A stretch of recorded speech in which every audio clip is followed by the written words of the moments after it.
Coming to you from the Malace TV studios in Troy, Michigan, this is the Malace Cast.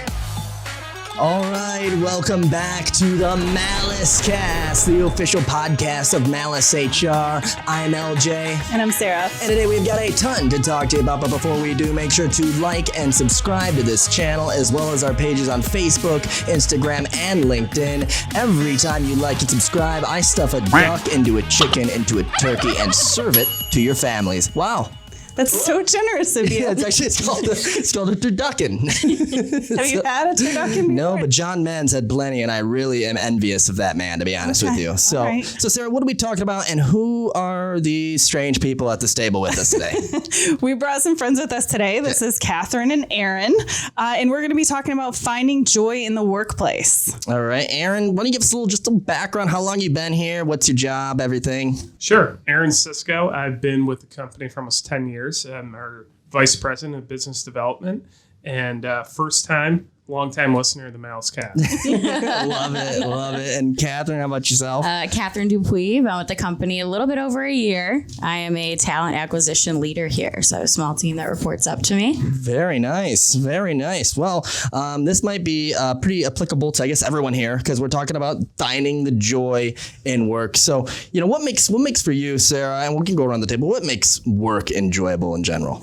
Well, sitting here at this table with you would be number one. Great answer. Round of applause. Great answer. It's the people. It sounds so cliche, but we really do have some awesome people here. So that's usually where I derive my joy here from. Where's your joy? My joy is with helping others. I like to help people and my clients specifically. So honestly, I really, people have told me that I'm very charitable. So thank you for confirming that. Big charitable guy. Very, very. No, but I love the working with people. I love being at the office and surrounding myself with our team. I think that was the toughest part from working from home, was not getting a chance to see everybody every day. And I think there's definitely a value that being around your coworkers and being able to mingle and get to know people more on a personal basis. That's the thing I love the most, for sure. So, Aaron, how about you? Gosh, I mean, 9 years, not 1 year is really the same. But I think the joy for me is always advancing and always, thank you, Sarah, always advancing and always kind of onto a new challenge, right? So when I first started, I was a recruiter, worked my way up, started to get into sales, and then from there I've been really kind of growing accounts ever since. And I find a lot of joy in that, one, for the client side, knowing that we're being referred all the time because we're providing the best quality and the best candidates humanly possible, but also because I'm constantly surrounded by people that are also growing and that are also achieving their goals around me. Because without Catherine and her team and everybody here, we can't fill all the positions we need to. Yeah, and you literally started as an intern and now are a vice president, and we were all amazed because Aaron would come in and he was the only intern that could drink 10 cups of coffee in a day. We had some concerns. Yeah, it was once the youngest person in the office, and now I'm kind of one of the elders around here. So. Yeah. Catherine, how about you? What do you love about this job? What I really love, kind of piggybacking off of Sarah, the people. Yeah. It's really joyous walking around and having everybody help everybody out. Definitely great there. I also like the challenge of it. With recruiting, not every phone call is the same. Sometimes people are happy to talk with you. Sometimes they're not, right? Right. So it's exciting to kind of think on your feet. Every interaction is a little bit different. So I really find joy in figuring out how to talk to somebody. Right? How do I match their energy? Right. Everything is different. Every conversation, every phone call, every interaction. So yeah, well, being in the people business, you kind of have to like people and enjoy working with them. So based on a little bit of a research here from Zippia, they said that 65% of workers are currently happy with their job, but only 20% are actually passionate about their job. And I guess the question that I would ask is can you be happy but not passionate, or can you be passionate and not happy? Or do those two things have to go with one another? I think it really depends. Per somebody's personality style. For me, I was an accounting major in college, and my internships were a classic, 40 hours a week where I was doing the same task every single day. And for somebody like me, I need to be challenged. And I need to be challenged with a lot of different variables. One being problem solving, which Catherine talked about, where not every conversation you're having is the same day in and day out. We're dealing with a lot of different people, as we know. But there's certain people in accounting that obviously are truly passionate about what they do. Obviously we've got a very vibrant accounting team here at Malace HR, but I think goals are a big thing. And if your company isn't tying you back to a goal that means something for both yourself and the company, that's kind of where I think people might feel stuck, and maybe that passion isn't there. Yeah. No, I would agree with that. I would agree with that. What do you guys think? Are you a goal-oriented person? Very much so. Yeah. Yeah. I was just going to say, it kind of depends on the person individually. Like, if you would have asked me a year ago if I'd be passionate about recruiting, I probably would have been like, I don't really know what you're talking about. You know what I mean? But I'm passionate about people, right? Mm-hmm. So what was the kind of borderline or baseline of what I wanted out of work, right? What makes me happy? And that's helping other people. Yeah. And I found a way to have that passion of helping other people through this job. Mm-hmm. Yeah, what were you doing before this job? I was a team lead of onboarding, credentialing, and compliance for a healthcare company. Okay. So it was kind of similar. Yeah, adjacent. It was more HR focused, a lot more documentation, not as much interaction with people. Yeah, right? yeah. I was calling people to tell them they were fired, or calling people to tell them that they didn't enroll in their benefits, or they didn't meet the qualifications for their job they're used to going to. Oh, sorry, your first aid CPR expired. You can't go back tomorrow. Wow, right? like professional bearer of bad news. Pretty much. So Catherine, a bearer of bad news. Yeah. And like my general vibe is typically pretty happy, right? So me calling someone being like, "Hey, Crystal, sorry to tell you can't go back tomorrow." It just didn't work. Yeah. And now you can actually give people good news or potentially positive news. Yeah. LJ, I was thinking prior to the podcast when you kind of gave us the topic of today's conversation, joy in the workplace. One of the things I think we're blessed with is that what we do is kind of one of the most noble things, if you will, right? Clients need to fill positions, candidates need to work. And here we are somewhere in the middle, right? So we're kind of on both ends of the spectrum of, here's a candidate, we can improve their life by X, Y, or Z, because people aren't taking a job because they're going to make less money, or their commute's going to be worse, or their benefits are going to be worse. We're going to improve their life some way, somehow.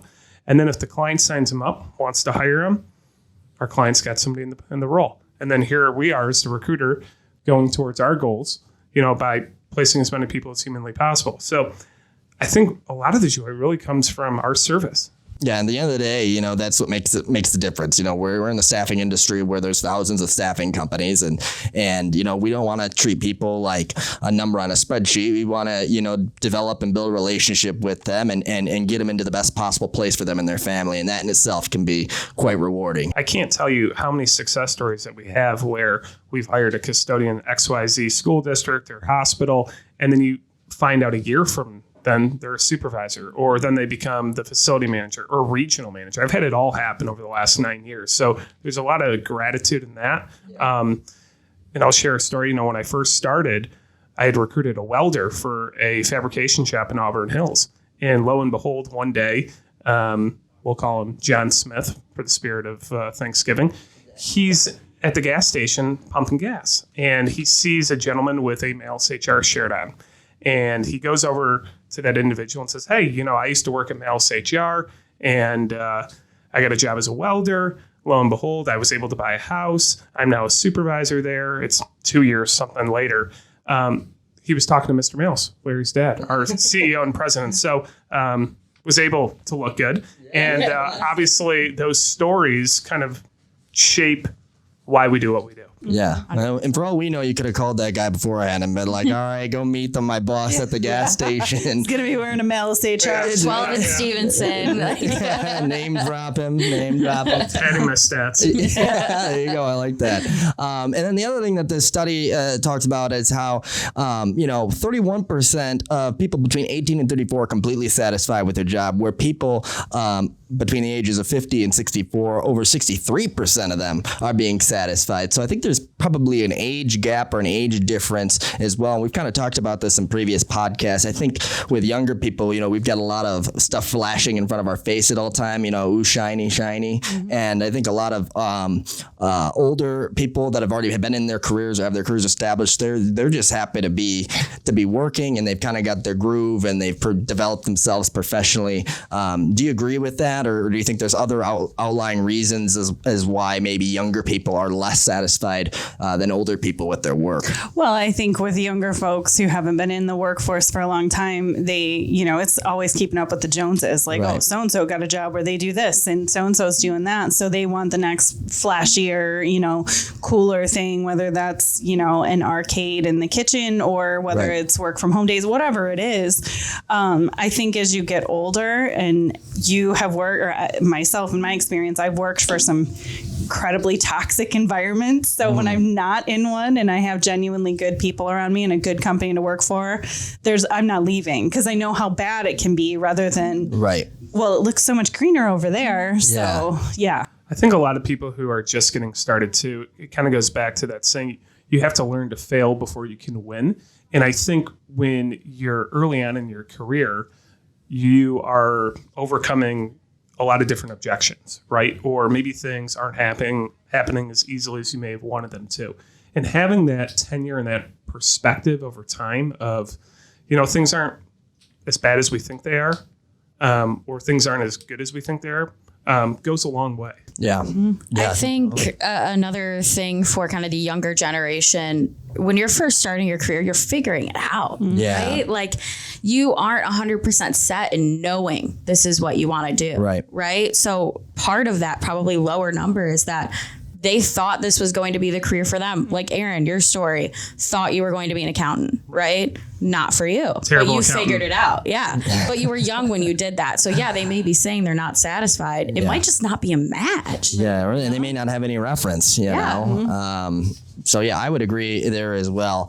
They say that job satisfaction increases over time. So I think that kind of plays into what you're saying is that once you've gotten a new position, you've been there, really established yourself a little bit longer, that satisfaction comes in time. But if you're just jumping back and forth every 6 months, you're going to be disappointed quite often, I think. So other part of this, unhappy employees cost the U.S. around $550 billion annually. And I'm not exactly sure how they came up with that. Yeah, I know, billions of dollars. $100 billion.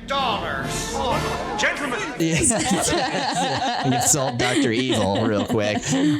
But it's obviously costing companies a lot of money. And I think, when you look at some of the biggest reasons for turnover, they mention, respect or meaningfulness or salary or autonomy, opportunity or recognition. Not only are those the biggest causes for turnover, but they're also some of the biggest reasons that people are actually satisfied and enjoy their work. So I think there's a balancing act between companies trying to make people happy and also give them meaning to what they're doing. I think you got to provide a lot of balance. I mean, when you look at a team like ours, and I was just traveling last week, and I can't tell you how many times I tell our clients, there's not a team I know that works as hard as we do and as well as we do together. And I think it goes a long way with the things that we've done with a brand new office, cafeteria, really great onboarding process, strong training process, and a lot of the different things that we do to come together as a team to kind of create that bond around here. We're balanced. We've got a lot of young folks in here. We've got a lot of older folks that have a lot of tenure. We have great diversity in the workplace. Look, if we had a bunch of people that were all like me running around, we probably wouldn't get a whole lot of stuff done. Oh my gosh. A lot of people worry about their hair. Yeah. I can assure you. A lot of people just screaming from their office. Catherine! Austin, Texas. Somebody's got to do it. Hey, no, we're happy you're here. That's for damn sure. Sarah, what do you think? What do companies got to do in order to increase happiness and satisfaction among their employees? I think the biggest thing that companies can do, and that I've learned very well from working here is create a community. So everybody says, oh, we're a family, and it's so cliche. I get it. The work hard, play hard. I feel like that was just about to come out of your mouth, but it's true. That's what we do. And all cliches aside, we are a community and we have a culture of collaboration. We're helping each other. We're celebrating successes together. We're supporting each other in our endeavors outside of Malace HR. Andrew, our tall drink of water back there behind the the cameras, he plays in a band, and they got together, and a bunch of us went to his concert, and seeing that man up there doing his thing and commanding a room, and it was pretty awesome. So being able to do little things like that for each other. Kaylee had a Relay for Life that we had a part of. We did the Connie Malace Classic for your mom that a bunch of us had a part of. Those charitable things, and even if it's not necessarily like charity straight, but if it's just like something that's important to somebody else, I think being there for each other and actually wanting to hang out with each other outside of work speaks volumes. Because some of us, hang out, we go to lunch or whatever, but it's another thing to say, hey, this is my time and I want to hang out with the people I work with. So kudos to us for having that. Yeah.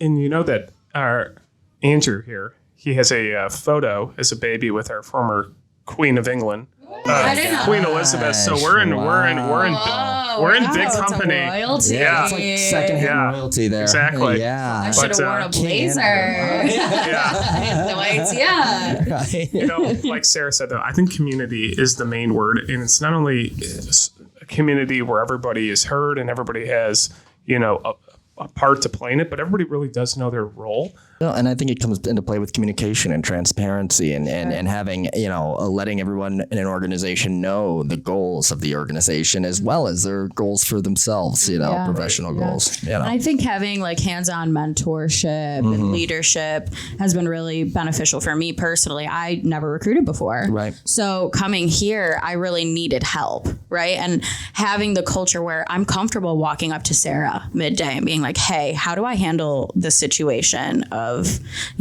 my candidate didn't show up because of a flat tire. Right. How do I come back? What do I say? What do I question? Right. Having that as an instant resource, right? I can walk over and I'm comfortable walking right on into your office and asking you. Having that type of a culture is super beneficial to people that are starting off brand new in their career. Right. And, we had our, we were finishing up all of our annual reviews for everybody. And something I tried to make sure I told everybody in these reviews was like, hey, you might be a little nervous or maybe not, or feel like you don't know everything or concerned that you don't want to sound stupid while in the room while everyone's on the phone. And I'm like, hey, you got to remember, everybody was in exactly your shoes. Everyone we hire has different backgrounds. Some are teachers, some are bartenders, some have recruiting experience for sure, but there's a lot of them that don't. And sometimes those people without that experience that just have that communication ability and that ability to build relationships, those are the best people for the job. And I think that whole idea of getting people involved and letting them know, hey, you're just like everybody else. Yeah. Don't worry about it. I think that can be a big part about building a true community and a culture of support. What are some things that you guys do, going back to actually finding joy in the workplace? We obviously all like each other and we have a lot of fun, but like, what are some little things you do? Like you're having a day and you need to, besides go give Donnie a million kisses, like what are other things that you guys do to just bring yourself a little bit of joy in the middle of your day? Yeah. Well, I have my 3:30 little favorite drink. Every day at 3:30, I hit a lull, and my team knows about it. Some other people know about it. Everybody around the office.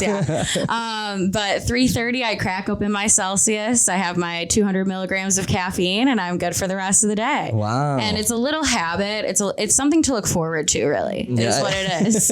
Can't wait.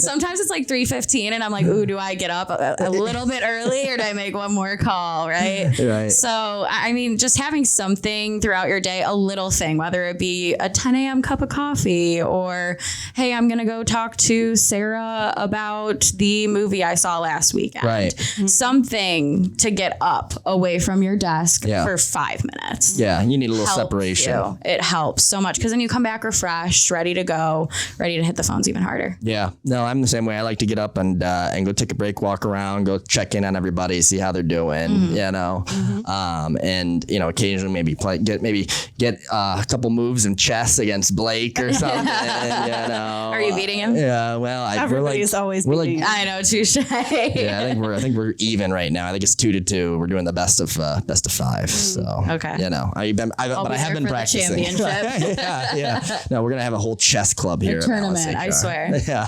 What about you, Aaron? It'll probably sound cliche. For me, it's really kind of celebrating other successes. So anytime that we have 100% attendance at an orientation class, or we get an offer for a really big hire, and they're all big, but anytime that we can have something happen where I know one of our recruiters has really busted their, what over something, I love calling them into my office, fist pounder, a high five, that for me is where I derive a lot of my energy from, is watching everybody else succeed. Because ultimately I can't even come close to hitting my goals without the whole community that we have. And that's really been where I get a lot of my joy in the workplace, to be honest with you. Yeah, absolutely. Well, you take care of the people. You take care of your employees, they'll take care of you. Absolutely. Yeah, that's my number one motto. Mm-hmm. And Sarah, what do you want to share something that you do besides eat gelatin snacks? Gummy bears. Music. Music is usually, especially if I know I'm going into oh gosh, I gotta finish all this busy work for the rest of the day. I crank up my jams and as much as I can without disrupting anyone else. And I have my music. Backstreet Boys, right? Taylor Swift. Oh, okay. That's why Ticketmaster shut down. I mean, we do have. I have 2 tickets to sell in case anybody's looking. Just throw it out there. Catherine Dupuis. Find me on all the socials. Only $6,000 a piece. We're gonna be using that Dr. Evil meme a lot. This podcast. The sunglasses come down. Anything else we want to add on that as far as finding things that make you happier throughout the day? Anyone else got any final comments before we start moving on? My only thing, just you got to find your own joy, right? Find your own little thing that helps you power through. And it's different for everybody. Right. So if something isn't working, switch it up, find something else. Try Celsius at 3:30. Yeah. Or Red Bull. The Food Network at lunchtime. Oh, yeah. Chopped Champions. Yeah. It was Catfish for a little bit. We definitely changed it up. But yeah, it's fun. For those of you that don't know what Catfish is, it's on MTV. It plays around lunch every day. Every day. It makes Aaron upset. Are you watching Catfish again? It's the same one that was last week? It's, what is this, Catfish? Yes, Aaron, it's Catfish every day. The one thing I'd say about the way that we're structured at Malace HR, which I really do believe helps us find joy in the workplace, is the concept has always been the same from the day I started. The better that we do, the better the company does, right? So we are really driven by our own goals. And I think it's one of the things where all the managers here know everybody's goals, their personal goals, professional goals, and we're coaching and mentoring nonstop to allow everybody to hit those. And if somebody buys a house in a year, somebody buys a car in a year, the company's probably doing pretty good too, right? And I think that's really kind of been at the heart of everything over the last several years. Not to mention, if the company's doing well, all of our clients are doing well. Yeah. So it's always been the perfect storm. Yeah. You seem like a dream board type of guy. You got a bunch of dream boards running around. A lot of dream boards. Yeah. How are they He's got going? a lot of dreams. A lot of dreams. A lot of dreams. I have my wife's dream board. I have my dream board. The dog's dream board. And we just kind of mesh it all together. Dream board. Dream board? Dog. Wow. What does it include? 4 bones every day. 4 bones every day. Love that. I think Donnie needs a dream board now. All right. There you go. I have a dream board that said he stops farting all the time. It's awful. I dare to dream that. So, when we talk about everything that we're finding joy in our own workplace, I like with the spirit of Thanksgiving and the season of giving thanks, I guess. I kind of just said that the same way twice. Sure did. Regardless, I think it's really important as well is to share that with the community. So like you mentioned, we did the Connie Malace Classic, the golf outing for scleroderma. We have Toys for Tots that comes into play. We've done Gleaners, a food bank. So I really think it's important for companies to get out there and also try to give back and share that with the community as well. You know. Well, we just had our Veterans Day information. Well, what do we want to call it? I think it was a video. A video that we'll went call it up. Trailer, lip sync. And, when we sat down to talk about what to do, we didn't want to just put together, a waving flag and happy Veterans Day from us, because we have a lot of veterans here that are part of our staff and part of our family and people we've employed. So we really put a lot of thought and effort and heart into putting that together. And it was so meaningful. Like my papa's on there, my dad's on there. Like I'm so proud to have that and to post it. It's not just this is where I work. Like you guys look at what we did. Isn't this super cool? Because it's about gratitude for us, paying it forward as much as we appreciate the people in our lives that have done such wonderful things. Right. And we got to get everybody in the office involved. And going up to Veterans Day, we did get the Gold Medallion Award, which is right here. Yes. Look at that Gold Medallion Award right there, even with a signature from the Secretary of Labor. Looks official. Thank you, Mr. Secretary. So official, all it needs is a whistle.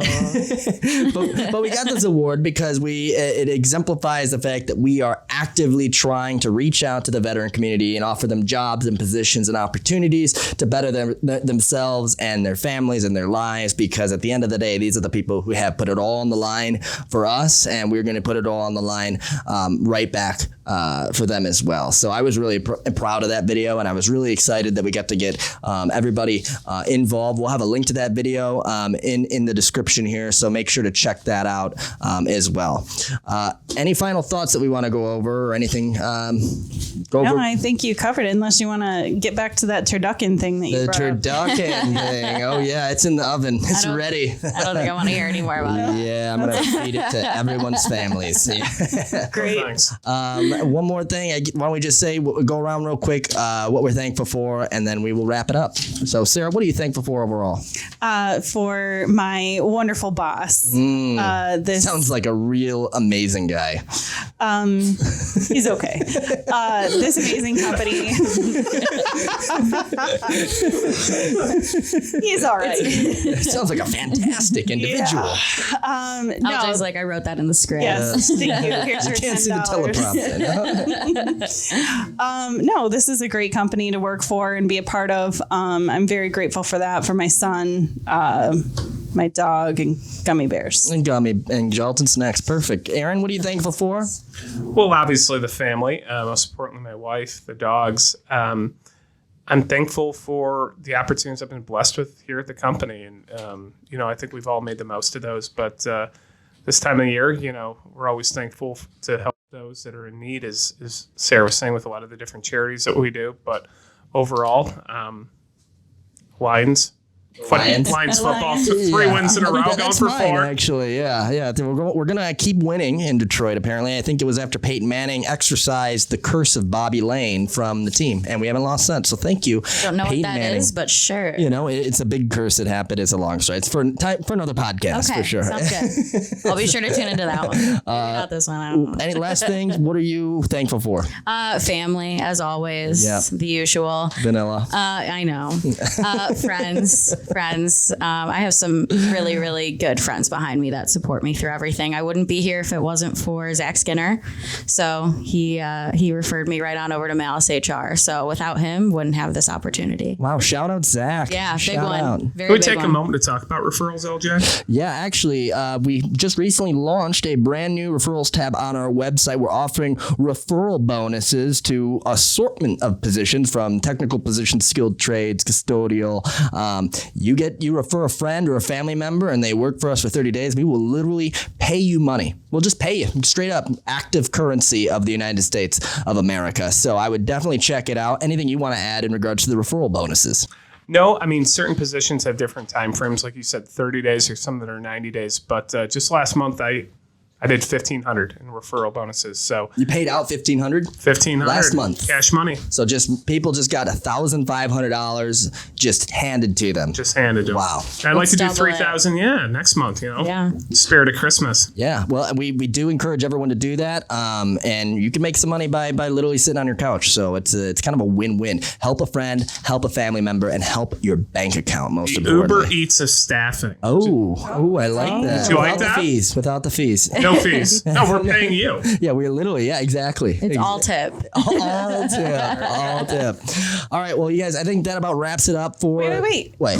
You didn't tell us what you're grateful for. I'm thankful for my family, my friends, our team, my podcasting partner, Sarah, but most importantly, my dog, Donnie. What an adorable French bulldog he really is. is. God, he is my pride and joy. My pride and joy. Yeah, he is really why we all have joy in this work. Really? Yeah. He's the office therapy dog. Yes, he is. And the longest running employee of the month. He's literally, I think it's like 27 months. Yeah. I'm like, wow. Every manager. single month. Undefeated. So, okay. Well, I think that wraps it up for episode 9 of the Malace Cast. Thank you, everybody, for joining us today. Hope everyone has a great Thanksgiving. Make sure to put a comment below about what you're thankful for. As you can see, we're all very thankful people as well. Make sure to like and subscribe to this channel, as well as our pages on Facebook, Instagram, and LinkedIn. This has been the Malace Cast. We'll see you next time. You've been listening to the Malace Cast, the official podcast of Malace HR. Don't forget to subscribe now to Malace TV, available on YouTube, and we'll see you on our next Malace Cast.